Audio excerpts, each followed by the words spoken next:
Ito po yung paliwanag lang po. Tatawagin po namin yung mga makaka-receive na ngayon ng certificate. Yung pong iba, mayroon na rin certificate pero ibibigay po sa inyo upon completion of the requirements. So ito po yung mga mayroon ng complete requirements.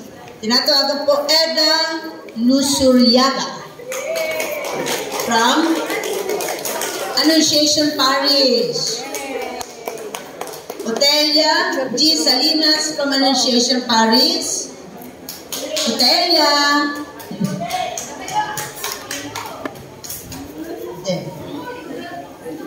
Claire Caspe ng Our Lady of Guadalupe.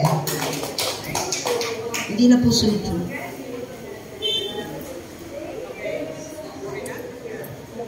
Rico C. Rayoso from Mary Mother of the Savior Pastoral Center. Congratulations. John Edward Romero from Mary Mother of the Savior. Rasil Salazar, Mary Mother of the Savior.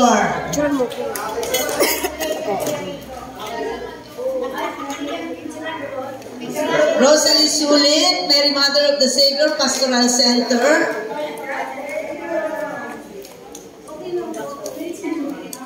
Benedicta Bernardo, Mary Mother of the Savior.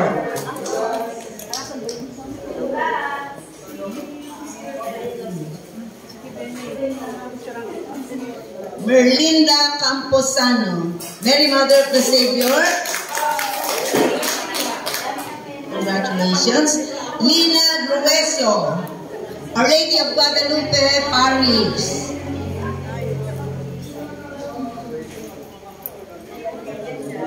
Michelle M. Hall from Our Lady of Guadalupe Parish.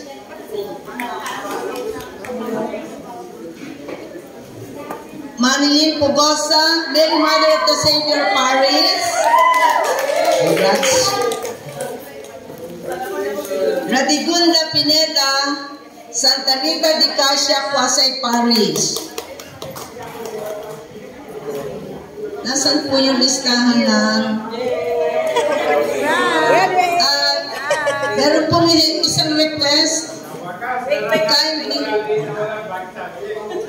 Kindly write your evaluation,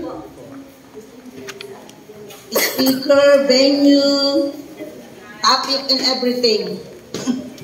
Please get one and write your evaluation, huh? So